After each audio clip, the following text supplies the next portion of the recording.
Adventist Broadcasting Network, ABN.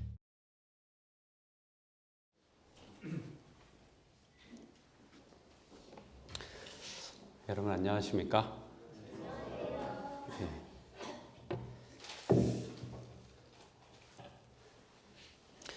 오늘은 시대의 소망 세 번째 시간이고요. 때가 참에라는 제목으로 말씀을 드리겠습니다.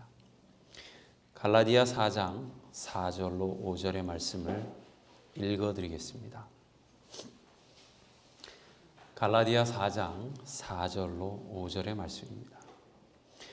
때가 참에 하나님이 그 아들을 보내사 여자에게서 나게 하시고 율법 아래 나게 하신 것은 율법 아래 있는 자들을 속량하시고 우리로 아들의 명분을 얻게 하려 하심이라. 얼마 전에 스티븐 사이드먼의 지식논쟁이라는 책을 읽었습니다. 고전부터 현대사회학의 이론적인 흐름을 다룬 책이었습니다. 전공자가 아닌 제게는 상당히 버겁고 참 어려운 책이더라고요. 그런데 그 책 앞부분에 제 눈을 끄는 내용이 있었습니다. 그가 지식논쟁이라는 책을 쓰게 된 계기 중 하나가 된 사건이었던 것 같아요. 1989년도에 이 사람이 이제 80년도에 사회학 박사를 받았으니까요. 사회학자겠죠. 89년도에 이제 전미사회학회가 열렸대요. 전 미국에 있는 사회학회 회원들, 사회학자들이 모였겠죠. 모여서 그 사람들이 연구한 주제가 있었습니다. 그것은 무엇이었냐면 거시적, 미시적 상호 관계였대요. 주제가.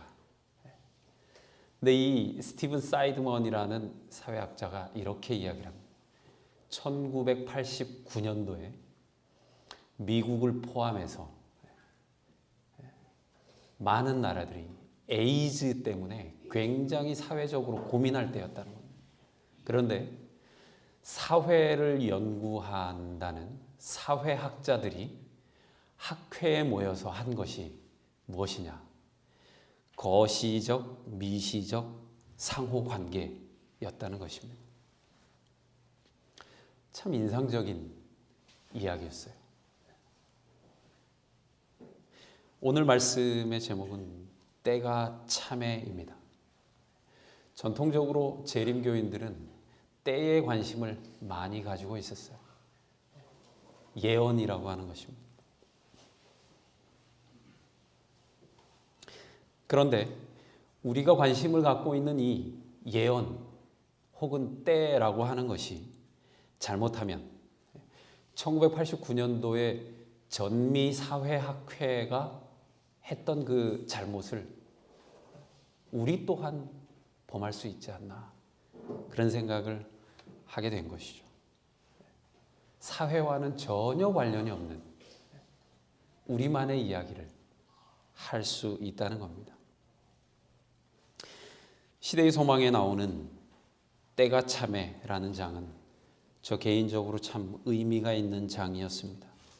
왜냐하면 하나님에게는요, 법보다 앞서는 것이 구원이다 라고 하는 것을 다시 되짚어보게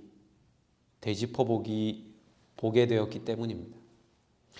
법 질서를 유지하는 것보다 법의 근본 정신이 무엇이냐 하는 것이죠. 법이라는 글자보다 입법 취지가 무엇이냐라고 하는 것입니다.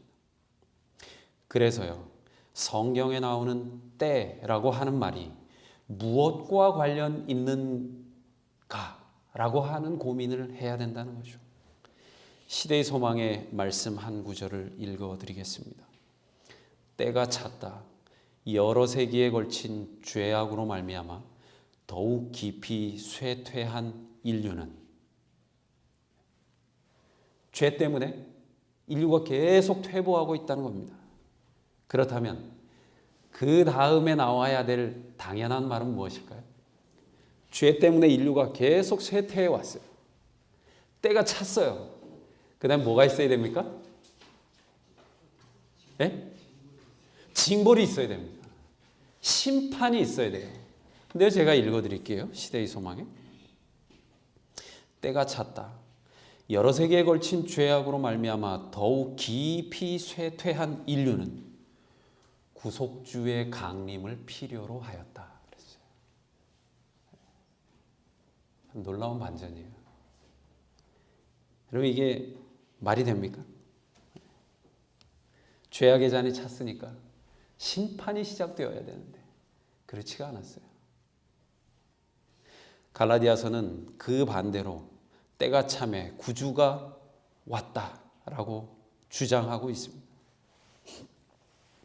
이것이 바로 사단이 이해한 율법과 하나님이 보시는 율법의 차이인 것 같아요. 원칙과 질서에 의해서 우주는 움직이고 있습니다. 그런데 그 원칙과 질서의 중심에 무엇이 있느냐라고 하는 것이죠. 그것은 사랑이라고 하는 것입니다. 하나님은 정의로우신 분입니다. 악은 반드시 심판을 받습니다. 그런데요, 하나님은 무지막지하게 심판의 칼을 휘두르는 분이 아니라는 것이죠. 노아의 시대에요, 여호와께서 사람들을 보니까요, 그들의 생각이 언제나 악하다는 걸 아셨어요. 그러면 어떻게 해야 됩니까? 그들의 생각이 악했어요. 전부 악했어요. 생각하는 것마다 다 악했어요. 하나님이 어떻게 하셔야 되죠? 심판을 하셔야 됩니다. 당연한 것입니다. 그런데요, 심판을 하시기 전에 하나님이 하신 행동이 있어요. 노아를 부르기 전에 하나님이 하신 게 있어요. 뭘 하셨죠? 고민을 하셨어요. 고민을요. 여호와께서 사람의 죄악이 세상의 관영함과 그 마음의 생각의 모든 계획이 항상 악할 뿐임을 보시고 땅 위에 사람 지으셨음을 한탄하사 마음에 근심하시고, 이 근심하시고 아차브라는 이 히브리어 단어를 쉬운 성경에는요, 마음 아파하셨다 이렇게 번역했습니다. 근심하시고 마음 아파하신 겁니다. 우리가 믿는 하나님은 그런 분입니다. 이스라엘이 광야에서 하나님께 불순종과 반역을 참 많이 했대요.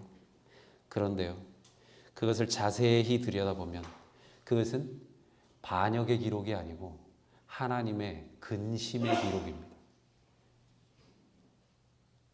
그래서 시편 78편 40절에요, 광야에서 그들은 얼마나 자주 하나님을 거역하였던가, 그곳에서 그들은 얼마나 많이 하나님을 슬프게 하였던가, 아차브, 이렇게 기록하고 있어요. 우리가 성경에서 이런 것들을 놓치면 안 되는 것입니다. 인간의 불순종의 역사를 심판하시는 냉혹한 하나님을 볼 수도 있어요. 그런데요, 성경을 자세히 들여다보면 글자를 보지 말고 하나님의 마음을 살핀다면, 성경을 자세히 들여다보면 하나님의 마음은 도대체 어떠했을까를 깊이 묵상한다.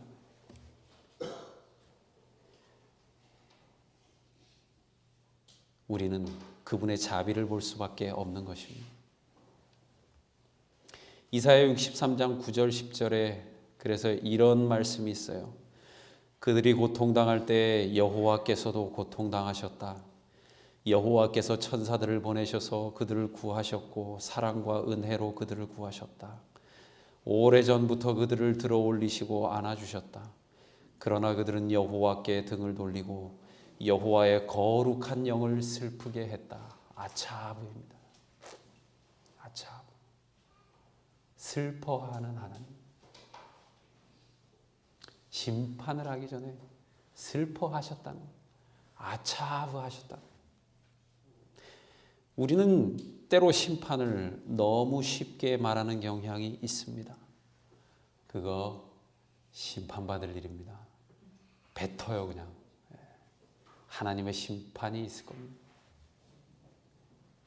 그런데요, 성경을 보면 그 심판이란 말이 그렇게 간단한 문제가 아닙니다. 심판이라는 거요, 하나님에게 참 쉽지 않은 일이었어요. 하나님을 곤란하게 만드는 일이 심판이라는 겁니다. 하나님을 고민에 빠뜨리게 만드는 일, 그게 심판이에요. 하나님을 고통당하게 하는 일입니다. 하나님을 매우 슬프시게 하는 일이에요. 하나님은 우리 생각과 다릅니다. 인간의 눈에는 십계명만 보일 줄 모르지만 하나님은 사랑 때문에 법을 만드셨어요. 그렇기 때문에요, 사랑을 구현하는 일이 아니라면요, 제가 단언컨대 하나님의 사랑과 자비를 구현하는 일이 아니라면요, 계명을 지켰다고 말할 수가 없는 것입니다. 왜 그렇죠? 계명이 무엇이기 때문에 그렇습니까? 사랑이기 때문에 그렇습니다. 그러니까 그 계명을 글자로만 생각하고 굉장히 쉽게 예수 그리스도를 찾아왔다면은 사랑이라고 하는 그 엄청난 도전에 고민을 하면서 가게 될 수밖에 없는 거예요. 사랑은 하나님에게도 사람에게도 고민을 하게 만들 수밖에 없는 굉장히 무거운 짐인 것입니다.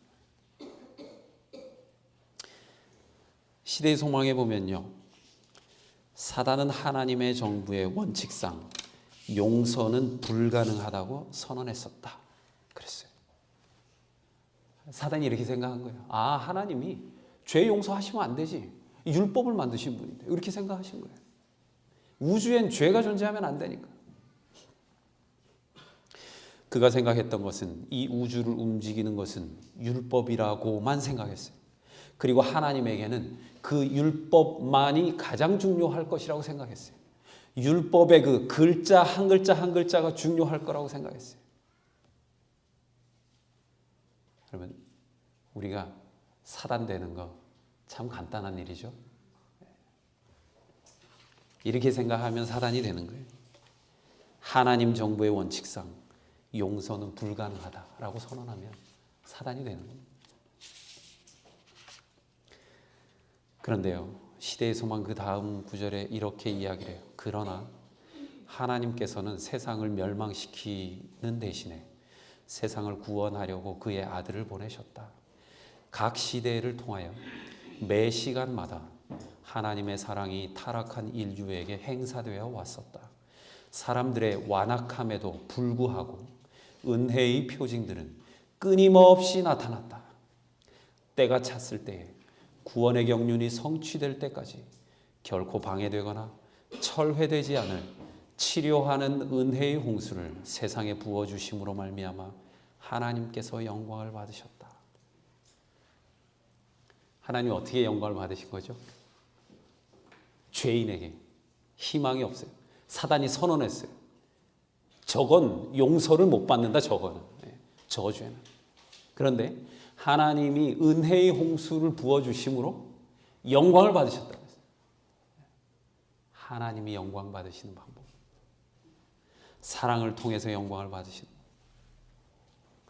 성경에 나오는 때도 마찬가지인 것 같아요. 그것은 죄인을 응징하기 위한 때가 아닙니다. 죄에 빠진 인간을 구원하기 위한 하나님의 계획인 것입니다. 맞습니까? 그 때는 죄인을 위해서 존재하는 거예요. 제가 한 번 더 읽어드릴게요. 때가 찼을 때에 구원의 경륜이 성취될 때까지 결코 방해되거나 철회되지 않을 치료하는 은혜의 홍수를 세상에 부어주심으로 말미암아 하나님께서 영광을 받으셨다. 은혜의 홍수를 세상에 부어주셨다 그랬어요. 죄악의 자는요, 결코 하나님의 은혜를 고갈시킬 수 없다는 겁니다. 오히려 그 은혜가 홍수가 되어서 나타나는 겁니다. 죄악이 크면 클수록, 그 죄의 뿌리가 깊으면 깊을수록, 그 죄가 인간을 얼마나 크게 망가뜨리면 망가뜨릴수록, 정말 그 죄 자체가 철저하게 흉악한 모습으로, 너무나 혐오스러운 모습으로 나타날 때 하나님의 은혜가 홍수처럼 죄악의 땅에 부어진다는 것입니다. 그렇기 때문에요, 하나님의 은혜는 질로만 생각할 수 없습니다. 하나님의 은혜라고 하는 것은 질뿐만이 아니라 그 양 또한 엄청나기 때문에 압도당할 수밖에 없는 것입니다. 하나님의 은혜를 참 말하기가 쉽지 않아요. 바닷물로 먹물을 삼고 하늘을 두루마리로 써도 그 은혜를 어떻게 말하겠어요, 우리가? 그 은혜를 쉽게 말한다면 그 사람은 죄인이 아니에요. 자기가 얼마나 죄인인지 모르는 사람이에요. 그렇지 않습니까? 우리가 어떻게 감히 은혜를 쉽게 말할 수 있겠습니까? 그리고요, 그 은혜의 홍수는 결코 방해되거나 철회되지 않는다 그랬어요. 하나님을 저주할 수도 있을 겁니다. 하나님을 모른다 말할 수도 있을 거예요. 그런데요, 은혜의 홍수는 막을 수가 없는 거예요. 심지어 사단조차도 하나님의 은혜의 홍수는 막을 수 없습니다. 아가서 8장 7절에 이런 말씀이 있어요. 이 사랑은 많은 물이 꺼치지 못하겠고 홍수라도 엄몰하지 못하나니 사람이 그 온 가산을 다 주고 사랑과 바꾸려 할지라도 오히려 멸시를 받으리라.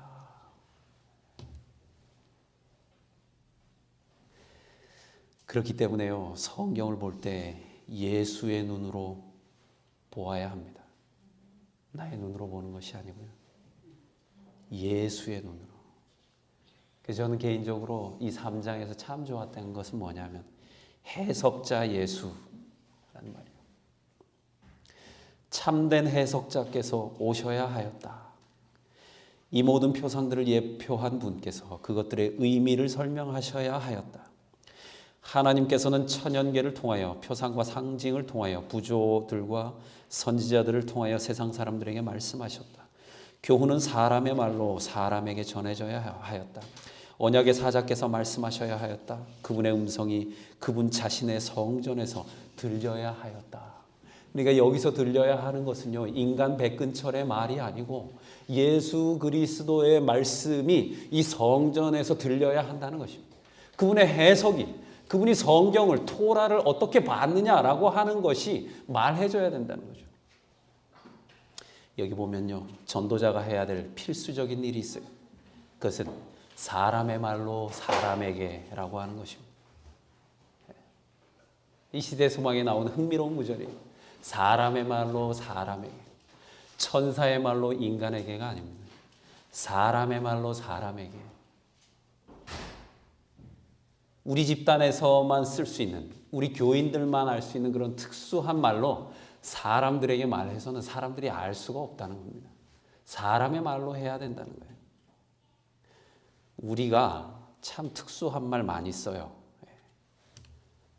기독교 자체가 그런 말이 많이 있죠. 일반 기성교인들이 이해할 수 없는 단어들 저희가 쓰는 거 있죠. 사회학교 무슨 뜻이에요? 바벨론 음식 무슨 뜻입니까? 일요일 교인 무슨 뜻이에요?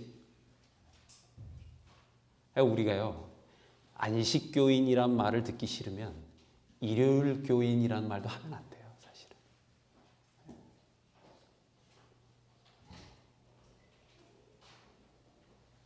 신약은 어떻게 기록되었는가? 신약은요, 히브리인들을 자기네들이 쓰는 그 성서 히브리어로 기록하지 않았어요. 무슨 말로 썼죠? 헬라 말로 기록했어요. 국제 공용어 그리스어란 말이에요. 물론 유대인들이 세계화되었기 때문에 어쩔 수 없는 선택이기도 했었어요. 그런데 그 선택은 매우 탁월한 선택입니다.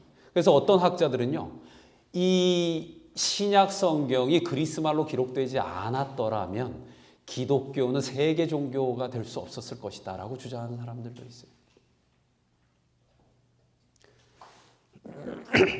그래서요, 요한복음 1장에 뭐라 그랬냐면 태초에 로고스가 계시니라 그랬어요. 굉장히 그리스적인 표현. 로고스가 계시니라.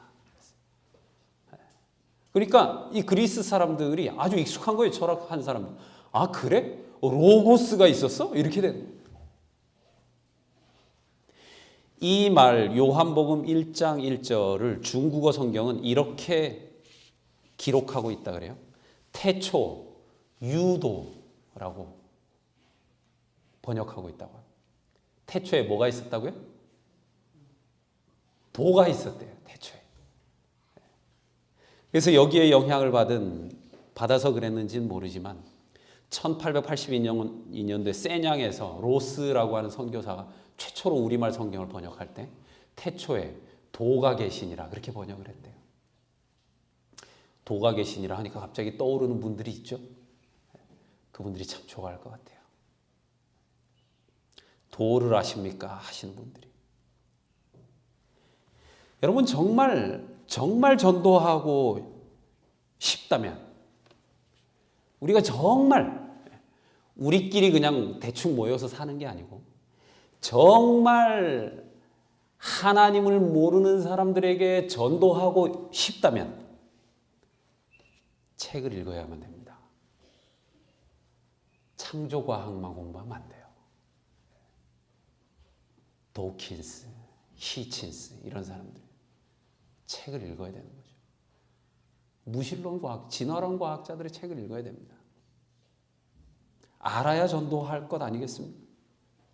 성경과 예언의 신만 읽지 말고 정말 우리가 전도를 하려고 마음을 먹는다면 서점에 나가서 책을 읽어야 돼요. 그 사람들은 무슨 생각을 하는가? 불경도 읽고 꾸란도 읽어야 돼요. 공동번역 성경도 봐야 됩니다. 그래야 그분들하고 대화를 하지 않겠습니까? 여러분 기억하세요. 요한복음 태초에 로고스가 계시니라 이렇게 번역을 했어요. 성경을 그 사람들이 쓰는 말로 말을 해줘야 된다. 정말 전도하려고 한다면. 교훈은 사람의 말로 사람에게 전해지는 것입니다. 시대의 소망 3장에 나와 있는 인상적인 구절이에요. 다시 참된 해석자인 예수님에게로 돌아가 보겠습니다. 그러면 예수님이 철폐한 것은 무엇이고 보게 한 것은 무엇인가?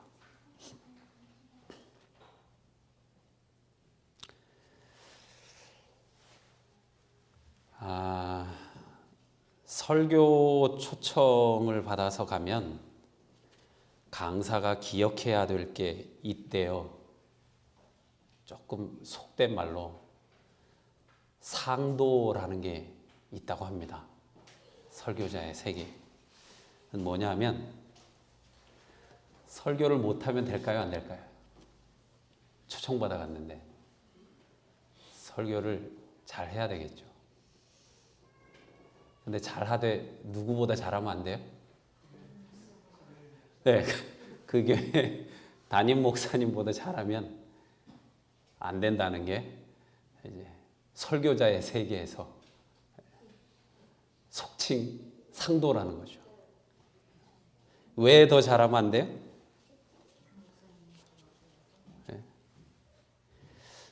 뭐 적절한 비유는 아닌 것 같아요. 그런데 우리가요, 어쩌면 예수님보다 더 예수스러우면 곤란한 한 경우가 있어요.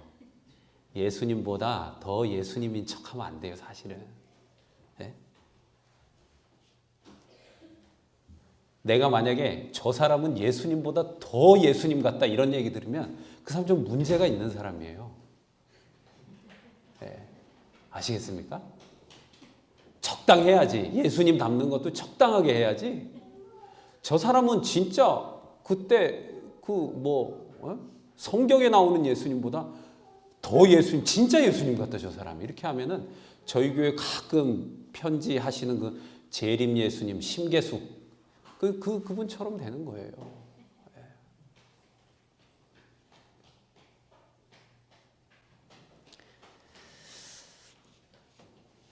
성전에서 봉사하는 제사장들 자신이 그들이 행하는 제사의 의의를 잃어버렸다. 그들은 표상을 넘어 그 표상의 실체를 보는 일을 그쳤다. 하나님께서 친히 정하신 의식들이 마음을 어둡게 하고 마음을 완고하게 하는 방편이 되었다. 하나님께서는 이런 사람들을 통하여는 인류를 위해서 그 이상 아무것도 하실 수 없으셨다. 이 모든 제도는 일소되어야 하였다. 이렇게 기록하고 있어요. 너무 센 말이에요. 감당하기가 참 쉽지 않아요.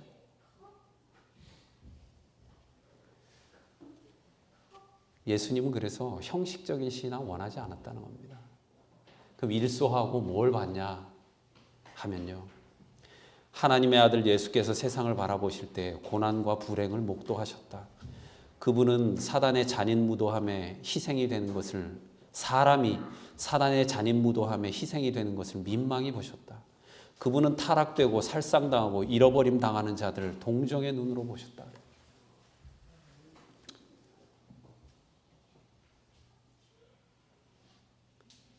제가 다시 읽어드릴게요. 성전에서 봉사하는 제사장들 자신이 그들이 행하는 제사의 의의를 잃어버렸다. 그들은 표상을 넘어 그 표상의 실체를 보는 일을 그쳤다. 실체가 누구였어요? 예수님이었어요. 그럼 예수님은 이 땅에 와서 뭘 보셨어요? 뭘 보셨습니까? 예수님이 형식을 보셨어요? 뭘 보셨습니까?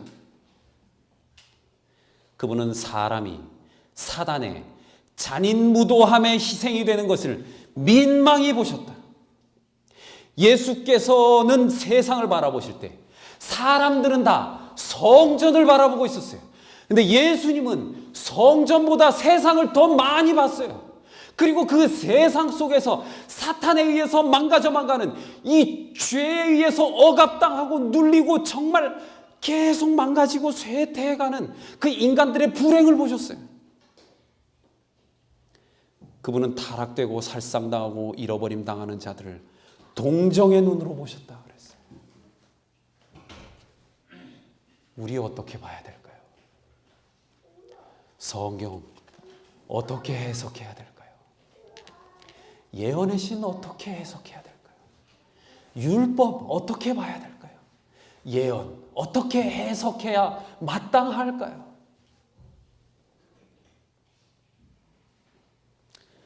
나이가 들면 음식이 자꾸 짜진다고 합니다. 왜 그럴까요? 자꾸 무뎌지는 거죠. 감각도 무뎌지고 입맛도 무뎌지고. 그런데요, 자식 문제만큼은 나이가 들어도 무뎌지지 않는 것 같아요. 여러분들이 이 뉴스를 다 들으셨을 거예요. 얼마 전에 뉴스에 70대 노인이 죽은 지 2주가 넘은 딸을 돌보던 것이 어떤 사회복지사한테 발견이 됐어요. 3월 25일 오후 2시쯤에 구로구 구로오동 주택가를 순찰하던 어떤 경찰이 집 앞에 쪼그리고 앉아있는 할머니를 발견한 겁니다. 이 할머니는 배가 고프다라는 말을 되풀이했다 그래요. 경찰이 빵과 우유를 건넨 뒤에 이것저것 물었는데 할머니가 제대로 대답을 못하셨대요. 이 경찰이 구로구에다가 치매 노인이 혼자 굶고 사시는 것 같으니까 한번 살펴봐 달라고 요청을 했다고 합니다. 몇 시간 뒤에 사회복지사가 그 집에 갔다가 깜짝 놀랐어요. 집안에서 시체 썩는 냄새가 진동을 하는 겁니다. 화장실 문을 열어보니까 거기에 어떤 여자의 시체가 있었어요. 조사를 해보니까 이 75세 된 치매 노인의 딸이었어요. 발견 당시의 딸은요, 옷을 모두 입고 있었고 이불을 덮은 채로 있었다 그래요. 화장실에 이 사람이 거기서 자려고 이불을 가져갔을까요? 치매 노인, 이분이 엄마가 덮어준 겁니다. 그리고요, 그 식탁에는 그 끓인 지 3일이 지난 죽이 곰팡이가 핀 채로 식탁 위에 놓여 있었대요.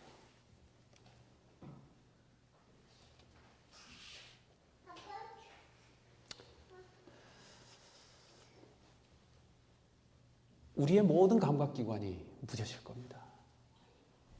그런데 무엇은 남을까요? 자식에 대한 사랑은 어쩌면 그것은 더 커지는지도 모르겠어요. 이 세계가 창조된 지 참 오래됐어요.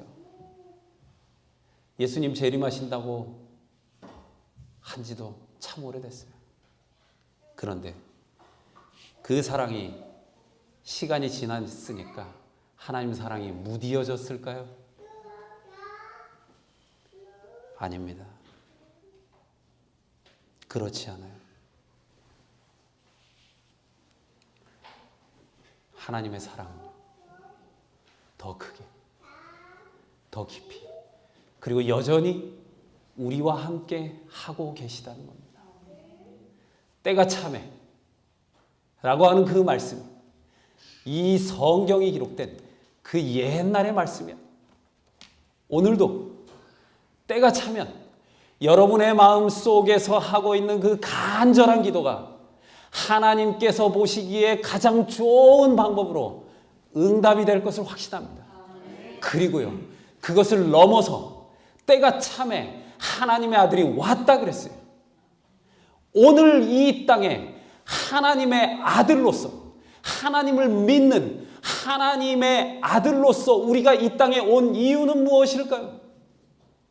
작은 예수로서 무언가 할 일이 있다는 것입니다.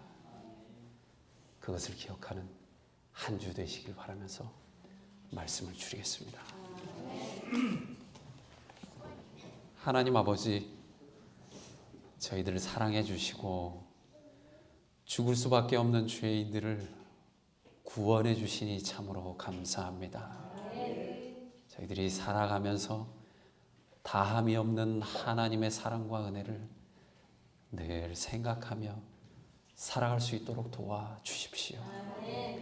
때때로 우리의 삶이 어둡고 세상이 어둡게 느껴질 때 절망하지 않도록 도와주시고, 때가 참에 하나님의 구원을 베풀어 주실 그 때를 생각하며 소망을 가지고 기도할 수 있도록 도와주십시오.